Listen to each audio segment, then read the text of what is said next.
നമസ്കാരം. മലയാളികളെ സംബന്ധിച്ചിടത്തോളം വ്യവസായ മേഖലയ്ക്ക് അഭിമാനം പകർന്ന നിരവധി പേരാണ് അകാലത്തിൽ നമ്മെ വേർവിട്ടു പോയിട്ടുള്ളത്.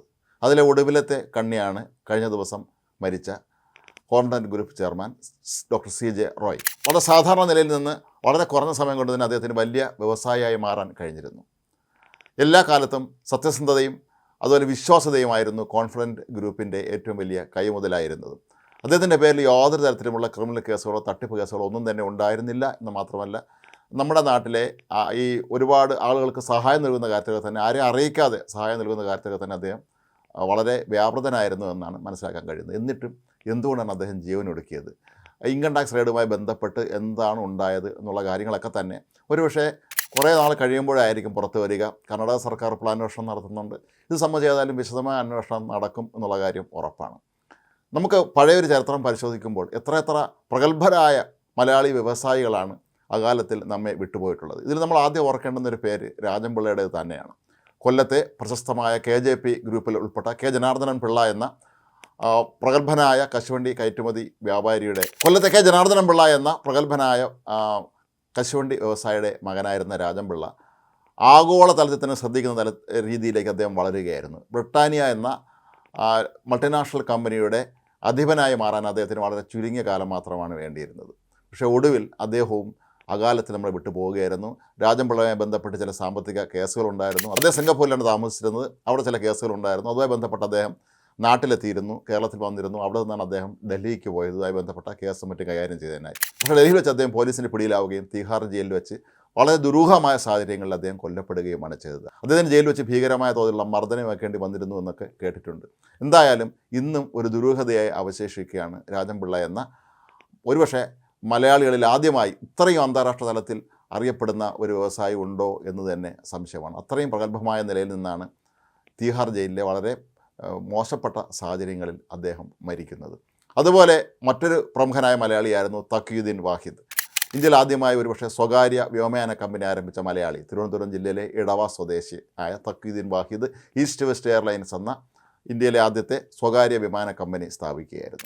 ഈസ്റ്റ് വെസ്റ്റ് എയർലൈൻസിൻ്റെ ചിറകുകൾ കൂടുതൽ വിടർത്തി ലോകമെമ്പാടും പറക്കുന്നതിന് മുമ്പ് തന്നെ അദ്ദേഹത്തെ വെടിവെച്ച് കൊല്ലുകയായിരുന്നു മുംബൈയിൽ വെച്ച്. മുംബൈ അധോലോകങ്ങൾ തമ്മിലുള്ള ഏറ്റുമുട്ടലിൻ്റെ ഭാഗമായിട്ടാണ് അദ്ദേഹത്തെ വധിച്ചത് എന്നുള്ള ആരോപണങ്ങൾ ഉയർന്നിരുന്നു. ഏതായാലും ഇനിയും അതിൻ്റെ കൃത്യമായ കാരണങ്ങൾ എന്താണെന്ന് മനസ്സിലാക്കാൻ കഴിഞ്ഞിട്ടില്ല. ഏതായാലും തഖിയുദ്ദീൻ വാഹിദിൻ്റെ മരണത്തോടുകൂടി തന്നെ ഈസ്റ്റ് വെസ്റ്റ് എയർലൈൻസ് എന്ന ആ ഒരു മഹത്തായ സ്വപ്നവും അവിടെ പൊലിയുകയായിരുന്നു. ഇതുപോലെ മലയാളികൾക്ക് ഏറ്റവും പ്രിയപ്പെട്ട ഒരു വ്യക്തിയായിരുന്നു അറ്റ്ലസ് രാമേന്ദ്രൻ.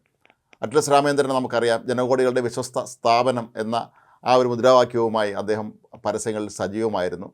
അതുപോലെ വൈശാലി ഉൾപ്പെടെയുള്ള മലയാളത്തിലെ ഏറ്റവും ശ്രദ്ധേയമായ എത്രയെത്ര സിനിമകളുടെ നിർമ്മാതാവായിരുന്ന അറ്റ്ലസ് രാമേന്ദ്രൻ്റെ പതനവും വളരെ പെട്ടെന്നായിരുന്നു. അറ്റ്ലസ് ജുവലറി എന്ന ലോകമെമ്പാടും പരന്നു കിടക്കുന്ന വലിയൊരു ബിസിനസ് സാമ്രാജ്യത്തിൻ്റെ ഉടമയായിരുന്ന അദ്ദേഹത്തിനും എന്താണ് സംഭവിച്ചതെന്ന് മനസ്സിലായിട്ടില്ല. ദീർഘകാലം അദ്ദേഹം ജയിലിൽ കിടന്നു. ഒരുപാട് സ്വത്തുക്കൾ നഷ്ടമായി. കേരളത്തിലെ അദ്ദേഹത്തിൻ്റെ ആസ്തികൾ പലതും ബാങ്കുകൾ കണ്ടുകെട്ടിയിരുന്നു.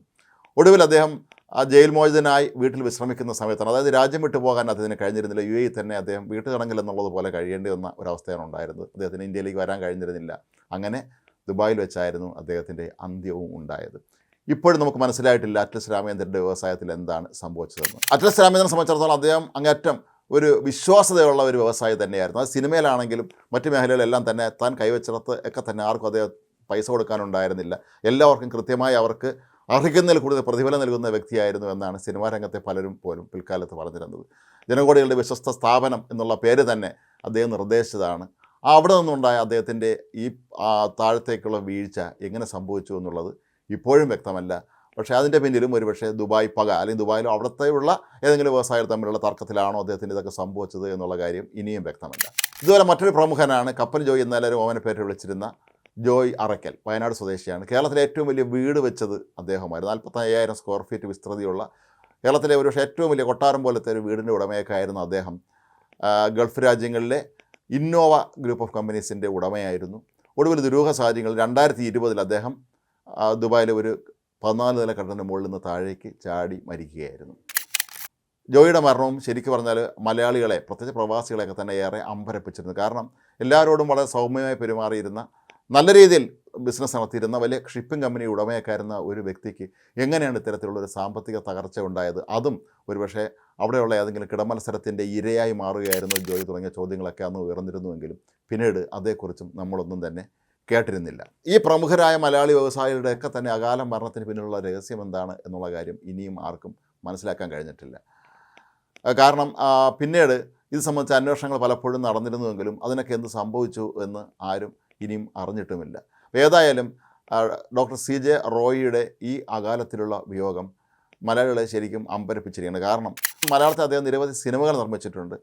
ഒപ്പം മലയാളത്തിലെ TV ചാനലുകളിലൊക്കെ തന്നെ വരുന്ന പല റിയാലിറ്റി ഷോകളുമൊക്കെ തന്നെ സ്പോൺസർ ചെയ്തതും അതിൽ സമ്മാനം ലഭിച്ച വ്യക്തികൾക്ക് കൃത്യമായി താൻ വാഗ്ദാനം ചെയ്തിരുന്ന ഫ്ലാറ്റുകളും മറ്റും നൽകിയതുമൊക്കെ തന്നെ കോൺഫിഡൻറ്റ് ഗ്രൂപ്പിൻ്റെയും CJ റോയിയുടെയൊക്കെ തന്നെ വിശ്വസ്തത അല്ലെങ്കിൽ അവരുടെ സത്യസന്ധത ഒക്കെ തന്നെ വളരെ വലിയ തോതിൽ ഉയർത്തിയിരുന്നു. അദ്ദേഹം എത്രമാത്രം ആഡംബര ജീവിതമാണ് നയിച്ചിരുന്നത് എന്നുള്ള ദൃശ്യങ്ങളൊക്കെ നമ്മൾ കണ്ടിരുന്നതാണ്. കാരണം കഠിനാധ്വാനത്തിലൂടെ തന്നെയാണ് അദ്ദേഹം ഉയർന്നു വന്നത്. ആദ്യം ഒരു മാരുതി 800 കാർ ഉപയോഗിച്ച് സഞ്ചരിച്ചിരുന്ന അദ്ദേഹം വളരെ ധനികനായതിനു ശേഷം ആ കാർ തിരികെ വാങ്ങിയ കഥയൊക്കെ ഇന്ന് മാധ്യമങ്ങളിലൊക്കെ വ്യാപകമായി നമ്മൾ കാണുന്നുണ്ട്. എല്ലാവരോടും ഹൃദയം കൊണ്ട് ഇടപെട്ടിരുന്ന, സൗമ്യമായി പെരുമാറിയിരുന്ന, എല്ലാവരോടും സ്നേഹത്തോടെ മാത്രം പെരുമാറുന്ന വിനയാന്വിതനായ ഈ മനുഷ്യന് അദ്ദേഹത്തിൻ്റെ ജീവിതത്തിൽ എന്താണ് സംഭവിച്ചത്? ഇൻകം ടാക്സ് റെയ്ഡ് നടക്കുന്നതിനിടെ തൻ്റെ ഓഫീസ് മുറിയിലേക്ക് പോയി സ്വന്തമായി വെടിവെക്കേണ്ട ആവശ്യം എന്താണ് അദ്ദേഹത്തിന് ഉണ്ടായിരുന്നത് തുടങ്ങിയ ചോദ്യങ്ങൾ ഇവിടെ ഉയരുന്നുണ്ട്.